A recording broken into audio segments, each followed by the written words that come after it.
하나님 말씀 요한복음 1장 6절부터 8절까지 말씀입니다. 하나님께로부터 보내심을 받은 사람이 있으니 그의 이름은 요한이라. 그가 증언하러 왔으니 곧 빛에 대해서 증언하고 모든 사람이 자기로 말미암아 믿게 하려 함이라. 그는 이 빛이 아니요 이 빛에 대하여 증언하러 온 자라. 아멘. 요한복음 1장 1절부터 18절은 요한복음 안으로 들어가는 서문이라고 말씀을 드렸습니다. 이 서문은 이 땅에 오셨던 예수님이 어떻게 해서 하나님이신지를 축약하고 축약해서 18절로 농축시켜 놓은 것입니다. 예수님이 누구신지, 예수님이 왜 이 땅에 오셨는지, 우리가 어떻게 그 예수님을 거절하고 박대했는지, 그럼에도 우리 하나님이 이 성자 예수님을 통해서 어떻게 우리를 지금도 한결같이 사랑하고 계신지, 이 서문은 이것을 깊은 터치로 보여줍니다. 그런데 사도 바울이 이 중요한 성자 하나님에 대한 이야기를 하는 중에 인간에 대한 이야기 한 대목을 쓱 끼워 넣었습니다. 누구 얘기입니까? 세례 요한 이야기. 이유가 있습니다. 예수님 공생애 때에도 또 예수님의 공생애 전과 후에도 많은 사람들은 저 세례 요한이 아마도 메시아일 것이다 라고 생각하는 사람들이 굉장히 많았습니다. 그도 그럴 것이 이 세례자 요한이 그만큼 엄청난 대중적 장악력을 가지고 있었고요. 압도적인 카리스마를 가지고 실제로는 이스라엘 종교계를 장악하고 있었어요. 예루살렘을 중심으로 한 이 제도권 종교 안에는 물론 대제사장들이 주류를 이루고 바리새인들의 율법주의가 그 속에서 핵심을 이뤘지요. 하지만 실제 이스라엘 백성들의 마음은 모두가 다 이 세례 요한에게 가 있었습니다. 그래서 사람들 중에는 저 사람이 아마도 메시아일 것이다 생각하는 사람들이 많았어요. 그래서 사도 요한이 성자 하나님을 증언하기 위해서는 이 사람 세례자 요한을 영적으로 바르게 자리매김할 필요가 있다라고 느꼈던 것입니다. 이 세례자 요한은 누구냐? 그는 빛이 아니고 그 빛에 대해서 증언하러 온 자이다 라고 자리매김을 하는 거예요. 이 사람을 서문에서 언급하는 더 중요한 이유가 있습니다. 예수님 공생애 당시에 예수님과 관계 맺었던 많은 사람들이 있는데 그 많은 사람 중에서 온전히 예수님과 합당하게 관계 맺은 단 한 사람이 있다면 바로 이 세례자 요한입니다. 이 사람은 정말 넘치지도 않고 모자라지도 않게 가장 자기 자리에 걸맞게 거룩한 처신을 했습니다. 그래서 이 세례자 요한을 깊이 묵상을 해보면 한 사람이 어떻게 생명을 얻는지, 이 얻은 생명을 가지고 어떻게 아름다운 인생을 살 수 있는지, 그리고 하나님의 나라를 위해 얼마나 멋지게 쓰임받는 삶을 살 수 있는지를 보게 됩니다. 사도 요한이 한 사람이 생명을 경험하는 데 있어서 가장 중요한 것 한 가지를 이 사람을 통해서 우리에게 비춰 보여줍니다.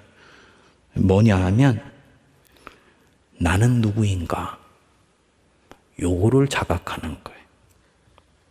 나는 누구인가? 여러분, 이것을 아는 것은 변화된 삶을 사는데 굉장히 중요합니다. 우리는 어떻게 변화된 삶을 살 것인가? 그럼 우리는 삶 자체를 바꾸는 것에 초점을 가져야 해요. 습관을 다시 짜야 되고, 스케줄표를 만들어야 되고, 기도하고 말씀을 보는 삶을 어떻게 해야 된다. 근데 요한은 그렇게 접근하지 않습니다. 그것보다도 선행되는 것이 있다. 네가 누구인지를 알아야 된다. 하나님이 너를 어떻게 보고 계신지를 네가 먼저 깨닫고 보고 그것을 믿어야 된다. 내가 진정 누구인지, 내가 어디로부터 와서 어디로 가는 존재인지를 알 때야 그는 비로소 지금 여기 이 자리에서 바르게 생각하고 바르게 판단하고 영적으로 바르게 결정하고 행동할 수가 있게 된다는 거예요. 존재가 행동에 선행된다는 것입니다. 한 마을에 오리떼가 살고 있었습니다. 그런데 이 오리떼 안에 언제부터인지 독수리 한 마리가 끼어서 살아가고 있었어요. 이 독수리는 부화될 때부터 이 오리떼 속에 살고 있었기 때문에 자신이 독수리라고는 전혀 생각하지를 못합니다. 다만 나는 내 형제들하고 조금 겉모습이 다른 존재인가 보다 라고 생각하고 살아가요. 그래서 물속에 들어가면 헤엄치면서 물고기를 잡아먹고 무태 나오면 땅을 파서 벌레나 지렁이나 잡아먹고 살아가는 존재였어요. 그런데 어느 날 이 오리같이 살아가는 독수리, 우리가 오수리라고 얘기를 하자고요. 이 오수리가 저 푸른 창공을 선회하면서 아주 아름답게 날고 있는 독수리 한 마리를 보게 돼요. 그 우아하고도 늠름한 모습에 완전히 탄성을 지르게 됩니다. 야, 저게 바로 그 말로만 듣던 이 공중의 왕자 독수리구나. 나도 한 번만 저렇게 날아볼 수 있었으면 좋을 텐데 나는 날개가 연약해서 날 수 없는 오리에 불과하지.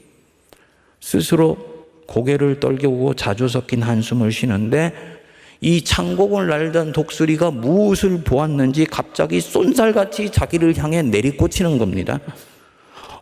하면서 숨을 돌릴 겨를도 없이 이 오수리는 이 독수리의 두 발에 딱 포획되게 되었어요.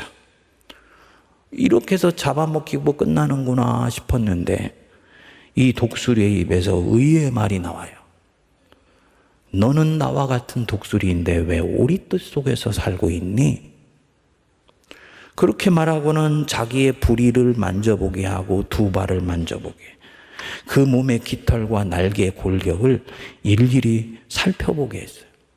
정말 만져보니까 자기와 골격도 똑같고 부리도 똑같고 무엇보다도 내 날개가 연약하기는 하지만 바로 이 독수리와 똑같은 골격의 날개를 가진 것을 알게 되는 거예요. 그는 이때 자기가 독수리인 것을 깨닫게 되는 거죠. 근데 이때부터 이 오수리가 오리떼 속에서 특이한 행동을 하기 시작합니다. 그렇게 좋아하던 물을 멀리하고요, 자꾸 무태 나와 있으려고 그래요. 그러더니 어느 날부턴가는 높은 곳에 올라가서 계속 뛰어내리면서 날개를 퍼득퍼득 하는 거예요. 오리떼들 보기에는 정말 한 번도 보지 못한 기이한 행동을 하지요. 날개에 힘이 없으니까 당연히 이 머리가 바닥에 내리꽂히지 않겠습니까? 친구들이 키득키득거리고 웃습니다. 그리고 어느 날 그는 그 높은 곳에서 뛰어내려서 바닥에 꽂히기 전에 마침내 날개를 펴서 날아오르기 시작합니다. 오수리가 독수리가 된 것입니다. 할렐루야. 우와 같은 스토리입니다만 여기에는 굉장히 중요한 진리가 담겨 있습니다. 나는 누구인가? 내 자신에 대한 존재의식이 나는 어떻게 생각하고 어떻게 행동하며 어떻게 살 것인가? 이거를 규정해 준다는 말이에요. 존재가 행동에 선행해요. 존재가 의식을 만들고 의식이 행동을 가져와요. 물론 한 사람의 존재가 행동에 영향을 미치고 그렇게 한 행동이 이 사람의 품성과 존재를 다시 형성해줘요. 둘은 서로가 상반관계를 가지고 있어요. 그렇지만 어느 것이 더 먼저냐라고 물으면 기독교 신앙에서는 단연코 존재가 우선입니다 라고 대답합니다. 내가 누구인지를 진정으로 깨달아 알면 그는 그 존재에 걸맞게 행동한다고 보는 거예요. 모든 변화의 출발점은 여기 있다고 봅니다. 이게 요한복음이 보는 세계관이에요. 그래서 예수님을 소개할 때도 예수님이 우리를 위해서 무엇을 하셨는가를 얘기하기 전에 그분이 어떤 존재인지를 먼저 말씀하는 거예요. 태초에 말씀이 계시니라. 그가 하나님과 함께 계셨으니 그는 하나님이시다. 예수님의 존재를 먼저 말씀하고 그분이 하나님이시기 때문에 그분은 나를 위해서 십자가에 죽으실 수 있는 분이며 그분이 하나님이시기 때문에 그의 죽음은 나에게 대속적 효과가 있는 것이라고 우리에게 가르쳐 주는 것입니다.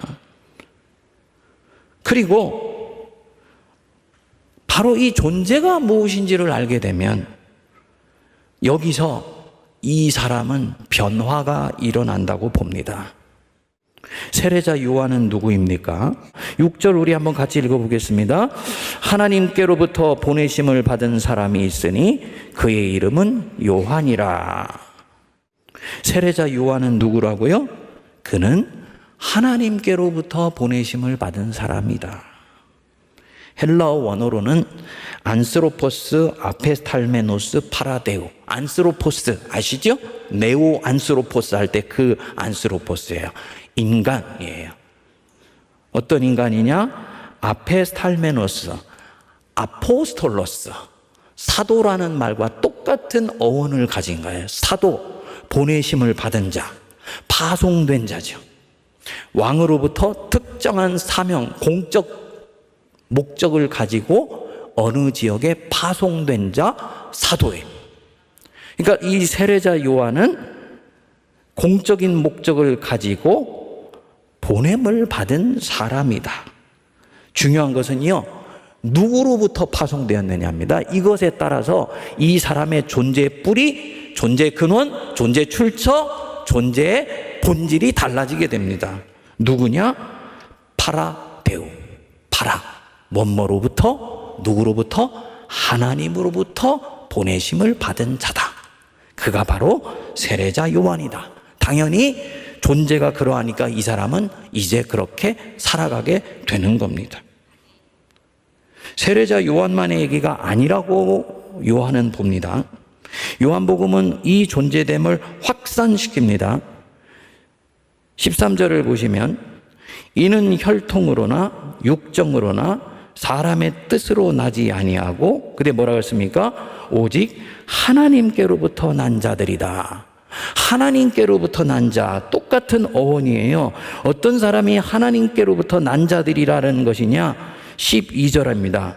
영접하는 자, 곧 그의 이름을 믿는 자들에게는 하나님의 자녀가 되는 권세를 주셨으니, 다시 말씀드리면 자기를 그리스도인이라고 고백하는 자, 나는 하나님의 자녀라고 고백하는 자, 예수님을 인격적인 주님으로 영접했다고 믿고 있는 자, 이 사람은 어떤 사람이다? 혈통으로 나지 않은 사람. 혈통은요, 가문의 계보예요. 가문의 계보로 나지 않았어요. 좋은 가문의 피가 섞여 있지 않아도 상관없어요. 그 뜻입니다. 육정으로나 부모 간의 사랑으로 인해서 나온 것 귀하지만 그것 또한 인간의 정으로 태어난 것이다. 생물학적 존재가 아니라는 얘기예요. 당신은 언제 태어났습니까? 나는 몇 년 몇 월 며칠 날 아무개 아버지와 아무개 어머니 사이에서 태어났습니다. 그게 다입니까? 예, 그는 육정으로 태어난 자, 생물학적 존재. 근데 그리스도인은 그렇게 자기의 연원을 보지 않는다는 것. 사람의 뜻으로 나지 아니하고 뭐라 그랬습니까? 오직 하나님께로부터 난 자이다. 그리스도인은 누구이냐? 나는 누구이냐? 나는 하나님께로부터 온 자예요. 하나님께로부터 태어난 자이다. 요한복음 3장에서 예수님이 밤늦게 찾아온 니고데모에게 말씀합니다. 진실로 진실로 네게 이르노니 사람이 거듭나지 아니하면 하나님 나라에 들어갈 수 없느니라. 이 거듭난다라는 이 말이 헬라어로는 아노센인데요. 원뜻이 born from above에 위로부터 태어난 사람, 하늘로부터 나오게 된 사람, 이게 거듭난 자예요. 한 존재의 출처와 근원을 말하는 것입니다. 성도님들, 하나님께서 우리를 너가 누구냐? 라고 물으실 때 요한복음식으로 대답하면 우리는 뭐라고 대답합니까? 하나님, 저는 하나님으로부터 나온 자입니다. 이렇게 고백한다. 좀 더 추상적으로 말하면요, 하나님, 저는 하늘로부터 온 자입니다. 라고 고백해요. 그러니까 이 요한복음의 시각으로 보면 거듭났다, 그리스도인이 되었다, 예수님을 인격적으로 영접했다, 이 말은 단순히 신분이 바뀐 것뿐만이 아니고 존재가 완전히 변화되었다는 것을 말하는 거예요. 그는 하나님께로부터 온 자이다. 그의 출처와 기원과 근원과 뿌리와 본질은 땅에 속해 있는 자가 아니고 하늘에 속해 있는 자요, 하나님께 속해 있는 자다, 이 뜻입니다. 논리적으로는 당연한 기결이에요. 나라는 사람이 있습니다. 내가 아무리 하나님의 형상으로 만들었지만 나는 그럼에도 코로 숨쉬는 피조물에 불과해요. 나는 시간에 갇혀 살기 때문에 어느 순간인가 내 코끝에 호흡이 끊어지면 나는 죽는 유한한 존재예요. 그런데 태초에 말씀이 계셨던 영원하신 그분이 내 안에 어느 날 들어오셨어요. 예수님을 인격적으로 영접한 거, 받아들인 거예요. 그럼 이때부터 이분이 성령을 통해서 내 안에 내주하세요. 아멘 하시죠? 여러분들이 느끼던 느끼지 못하던 예수님이 내 인생의 구주인 것은 틀림없는 사실이다 라고 믿고 계시면요, 그분은 성령으로 하지 아니하고는 그런 고백을 할 수 없어요. 이 말은 영원하신 하나님이 내 안에 내주하신다는 거예요. 그러면 이 피조물에 불과한 인간 안에 영혼이 들어오셔서 같이 계신 겁니다. 당연히 나는 이제 영원한 존재가 된 거예요. 이게 요한복음이 사람을 보는 시각이에요. 그렇기 때문에 그가 진정한 이 의식을 갖고 있다면 그는 생물학적 존재 의식을 넘어서 혈통으로나 육정으로 나지 아니하고 사람의 뜻으로 나지 아니하며 하나님으로부터 자기가 왔다는 것을 보고 믿습니다. 그렇기 때문에 이 사람은 이제 다른 사람과 겉모습은 똑같은 것 같지만 나는 거룩한 의미에서 그들과 다르다라는 거룩한 차별의식을 가져요. 거룩한 차별의식이에요. 백인이 흑인을 보면서 영적인 우월의식을 갖거나 인간적인 우월의식을 갖는 것과는 다른 것입니다. 겉은 오리이지만 실제 존재는 독수리예요. 일명 오수리이죠. 여러분께 질문 하나 드립니다. 여러분, 오수리는 오리로 살까요? 독수리로 살까요? 너무 쉬운 질문이죠, 그렇죠? 오수리는 오리로 살아요? 독수리로 살아요? 오리로 살아요. 존재는 독수리인데 살기는 오리처럼 살아가요. 왜냐? 그는 아직 자기가 독수리라는 사실에 대해서 자각하지를 못하고 있는 거예요. 깨어나지 않았다는 말입니다. 요한복음은 이런 상태를 5절에서 말씀했어요. 빛이 어두움에 비치되 어둠이 깨닫지 못하더라. 제도권 교회 안에는 이 오리와 오수리와 독수리가 섞여서 살아갑니다.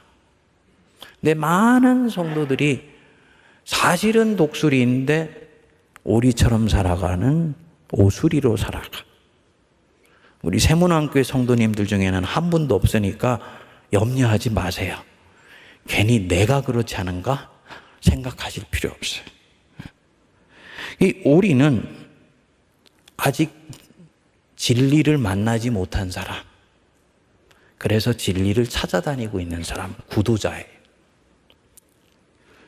오수리는 예수님을 영접하기는 했는데 진정한 자기 존재에 대한 자각이 아직 일어나지 않은 사람이에요. 자신이 하늘로부터 온 사람이라는 것을 자각하지 못해요. 그래서 세상이 자기에게 주입해주는 존재의식에 묶여서 살아가고 포획돼서 살아가요. 회사를 가게 되면 회사원의 역할을 하느라고 시간을 보내요. 가정으로 가면 남편으로, 아내로, 아들로 자리매김하고 살아가요. 역할은 충실히 해요. 롤은 열심히 최선을 다합니다. 그런데 아직 소울, 영혼은 깨어나지를 못했습니다. 그렇기 때문에 독수리면서 오리로 살아갑니다. 이 오수리의 아픔이 뭐냐? 이 세 존재 중에서 가장 근심도 많고 염려도 많고 고민도 많은 사람이 누구겠습니까? 오수리예요. 두 존재가 내 안에서 치열하게 싸우고 있기 때문이에요. 사도 바울은 이것을 내 안에 육과 영이 싸운다고 말한 것입니다. 세상 걱정도 많습니다. 그러면서 이게 아니지 라고 챗머리를 흔듭니다. 그러다가 자기의 역할에 딱 세상에서 노출되면 세상이 넣어주는 그 역할에 의해서 금세 또다시 흔들려요. 문제가 무엇이냐? 그는 거기서 벗어나려고 하지를 않습니다. 오수리가 독수리가 되려면 자각이 일어나야 된다고 그랬잖아요. 내가 오리로 살아왔다는 것을 자신이 인정하고 자각해야 돼. 빛이 어둠에 왔어요. 어둠이 깨닫지 못해요. 자기는 어둠이라고 생각하지 않고 어둠 속에 살아왔다고도 생각하지 않아요. 모든 사람이 다 그 어둠 속에서 정상적으로 살아가고 있다고 생각하기 때문에 자기도 정상이라고 생각하는 거예요. 그렇기 때문에 빛이 왔지만 그 빛을 영접하지도 않고 빛을 받아들이려고 하지도 않습니다. 그렇기 때문에 계속 땅에서 흙이나 파서 벌레나 잡아먹고 물고기나 잡아먹는 그러한 인생 살아가다가 자기 생을 마무리하게 됩니다. 아, 이게 어둠이었구나. 나는 독수리인데 오수리로 살아와서 이걸 인정하고 그렇게 살아온 자기 자신에 대해서 속상해하고 안타까워하면서 부정할 수 있을 때 비로소 빛이 되신 예수님을 거기서 보기 시작합니다. 근데 성도들 중에 오수리였는데 그런 자기를 인정하면서 떨쳐내는 사람들이 있어요. 아주 용기가 있는 사람들이죠. 여러분, 똑같은 상황에 직면했는데 두 사람이 하는 반응이 다릅니다. 한 사람은 아주 영적으로 반응하고 이전보다도 하나님을 향해서 더 시선을 견고히 세웁니다. 다른 한 사람은 아주 밋밋하게 반응하면서 상황에 휩쓸려 가는 쪽으로 자기 결정을 합니다. 무엇이 이 두 사람의 차이를 가르느냐?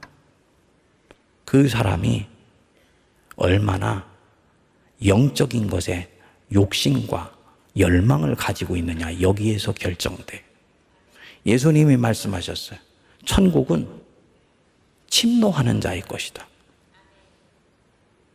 천국은요, 침노하는 자의 것이에요. 인생의 보화를 발견하지 못해서 전전긍긍하던 인생이 어느 날 내 인생의 밭에서 보화 하나를 발견했어요. 저것을 위해서 내 인생을 살면 내가 정말 행복하겠구나. 어떻게 합니까? 이 사람은 가진 소유를 다 팔아서 그 보화를 삽니다. 이게 천국을 침노하는 자. 반면에 보화를 발견하고도 다음에 와서 사면 되지 하고 그 보화가 있는 걸 알면서도 그냥 이전에 살던 대로 살아가. 다시 이제는 됐다 생각하고 그 자리로 오면 그 보화는요 호로록 날아가 버리고 없어요. 다시 그 보화를 만날 때까지 긴 세월을 방황해야지 됩니다. 여러분, 천국은 침노하는 자의 것이에요. 오늘 내게 하나님이 찾아오셨다? 주님을 붙들어야 돼. 에서와 야곱을 갈랐던 게 여기 있어요. 착하기는 에서가 훨씬 착해요. 야곱은요 악착 같아. 자기가 원하는 것을 위해서는 수단과 방법을 가리지 않아. 그런데 하나님은 이 야곱을 훨씬 좋아하셨어요. 왜냐? 이 사람은 자기가 정말 원하는 하나님에 속한 것을 발견하면 거짓말을 해서라도 자기 것으로 갖고 싶은 열망이 있는 사람이에요. 나중에 이 거짓말하는 기질만 세월 속에서 정리가 되면요, 이 사람은 끊임없이 천국을 침노하는 사람으로 계속 자라가게 됩니다. 주님이 이런 사람을 좋아하시고 이런 사람을 쓰시기를 원하세요. 용기 있는 사람은 그래서 이 어둠을 인정합니다. 자기가 어둠 속에서 어리석게 살았다는 것을 인정합니다. 수십 년 동안을 이때까지 이렇게 살아왔는데 자기 인생이 부정당하기 싫어서 그 관성의 법칙 속에서 그냥 살던 삶 패턴을 살아가려고 하지 않아요. 무엇보다도 한 번 살고 가는 이 인생, 정말 내가 멋지게 이제는 살아가고 싶다 해서 자기가 가졌던 이 어둠을 인정해요. 그러면 이 사람 안에 이제 변화가 시작이 됩니다. 빛이 보이기 시작하기 때문이에요. 사랑하는 여러분, 여러분들 누구세요? 하나님이 여러분들에게 아무개야 너는 누구냐? 라고 물으시면 여러분 뭐라고 대답하시겠어요? 하나님, 저 모르세요? 저 김집사예요. 박권사예요. 최장로예요. 저 이상학 목사예요. 그게 네 존재의식이냐? 주님이 물으실 것입니다. 예, 아니야. 그거는 네 역할에 따른 이름이지 네 존재의식이 아니고 네 뿌리도 아니고 네 출처도 아니고 네 근원도 아니며 너의 본질도 아니야. 너의 본질은 하나님께로부터 온 사람이다. 하늘로부터 온 자이다. 이게 분명할 때 나는 변하는 세상 속에서도 변하지 않고 주님을 추구할 수 있어요. 흔들리고 요동하는 세상 속에서도 흔들리지 않고 신실하게 하나님을 쫓아갈 수 있습니다. 이 존재의식이 얼마나 중요한지 모릅니다. 애굽의 노예로 팔려갔던 사람이 있죠. 이 요셉. 그는 분명히 노예예요. 근데 이 인생을 살펴보면 이 사람은 노예로 행동하지를 않아요. 노예이면 노예다워야지. 시키는 대로 하고 주인이 주는 것 먹고 생존이 자기의 최선의 목적이 돼야지. 노예한테는 도덕이나 윤리가 없습니다. 살아남는 것이 곧 목적이고 가치이기 때문이에요. 그게 노예예요. 그런데 이 노예인 요셉은 그렇게 살지를 않아요. 보통 노예들은 주인이 시키는 곳에서 보이는 곳에 열심히 하고 주인이 안 보이면 엉뚱한 짓 하는데 이 노예는 주인이 보던 보지 않건 주인의 집을 신실하게 지켜요. 주인이 보이지 않는 곳에 있어도 그 주인의 여자를 탐내지 않아요. 그 여자가 심지어는 유혹하는데도 그 유혹에 넘어가지를 않아요.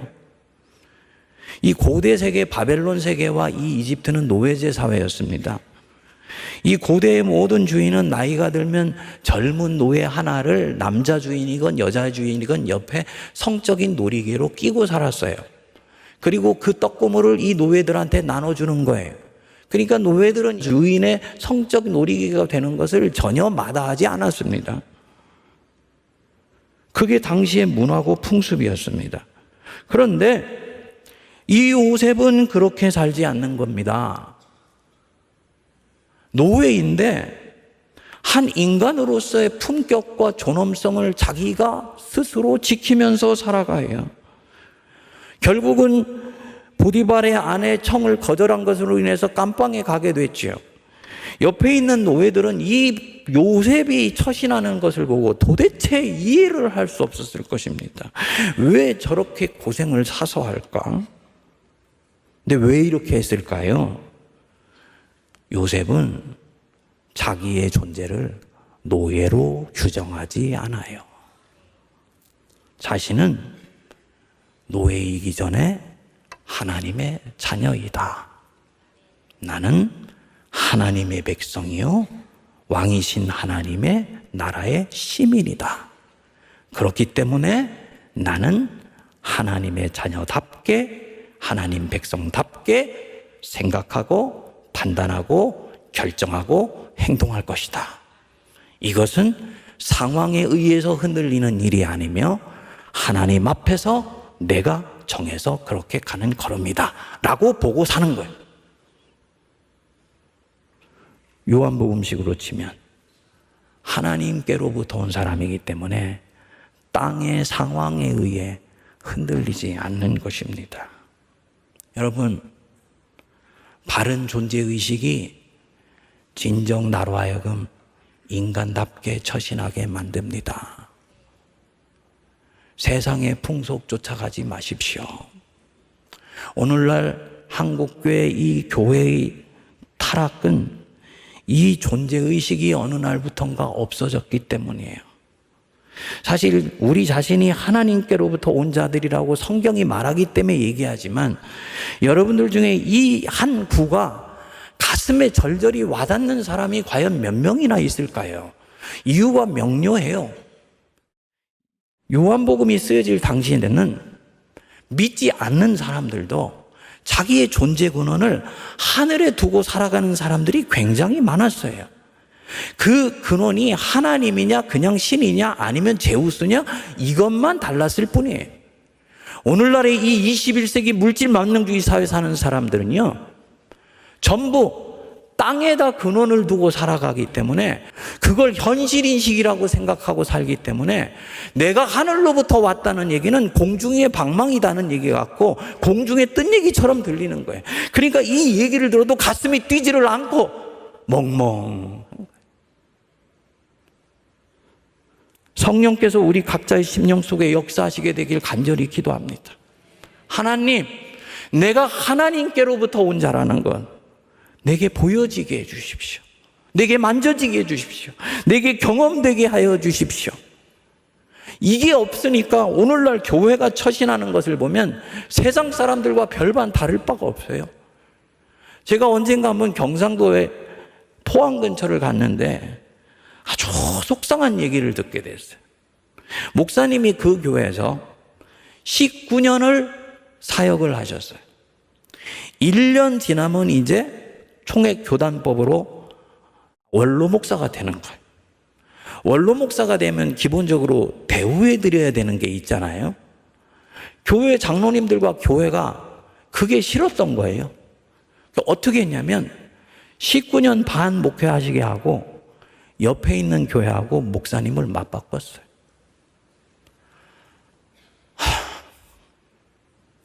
그런데요, 그렇게 한 자신들에 대해서 부끄러움이 없어. 그 목사님을 만났는데 가슴에 피멍이 들었더라고. 자기는 인간적으로는 이해가 된대. 그럼 교회나 장로님들이 와서 목사님 19년 반 목회하셨는데 목사님이 원로 목사가 되시면 목사님, 우리 교회 형편이 농촌교회이기 때문에 어떻게 할 수가 없습니다. 목사님, 이해해 주시고 양해해 주시면 안 될까요? 하고 의논하면, 목회자가 돈이나 물질을 보고 여기까지 온 게 아닌데 왜 교회 형편을 알아서 살피지 않겠습니까? 그런데요, 물물 교환하듯이 목사와 목사를 맞바꾼 거예요. 이 교회가 자신들이 하나님께로부터 왔다는 의식이 전혀 없어요. 이게 오늘날 교회의 문제입니다. 목사인 저의 문제입니다. 나는 하나님께로부터 온 자이다. 그렇기 때문에 나는 다르게 생각할 것이며 다르게 판단할 것이며 다르게 결정할 것이다. 그래서 이것에서 오는 희생도 아픔도 기꺼이 감수하면서 하나님께서 결국은 모든 것을 다 갈무리해 주신다고 나는 믿을 것이다. 여기서 하나님의 사람의 합당한 처신이 나오게 됩니다. 하나님께로부터 온 자이다. 이 마음으로 생각하고 분별하고 판단하고 결정하는 은혜가 임하게 되기를 바랍니다. 기도하겠습니다. 하나님, 영접하여 예수를 믿었는데 여전히 오리 같은 존재로 살아가는 저희들을 불쌍히 여겨 주시옵소서. 하나님은 우리를 이제 혈통으로나 육적으로나 사람의 뜻으로 나지 아니하고 나 여호와 하나님께로부터 온 자들이요 내가 낳은 자들이라고 말씀하시는데, 그 출처와 연원을 알지 못하며 세상 백성이요 어둠의 사람들이요 땅에 속한 자로 살아가는 저희를 용서하여 주시고 불쌍히 여겨 주옵소서. 죄 용서에 자족하지 않게 하여 주시고 이제는 성령의 도전에 흔들어 깨어나게 하시고 어둠 속에 있는 빛을 보는 우리가 되게 하옵소서. 그래서 하나님의 자녀로서 하나님으로부터 태어난 자로 합당하게 살아가는 거룩한 백성들 되게 하옵소서. 예수님 이름으로 기도하옵나이다. 아멘.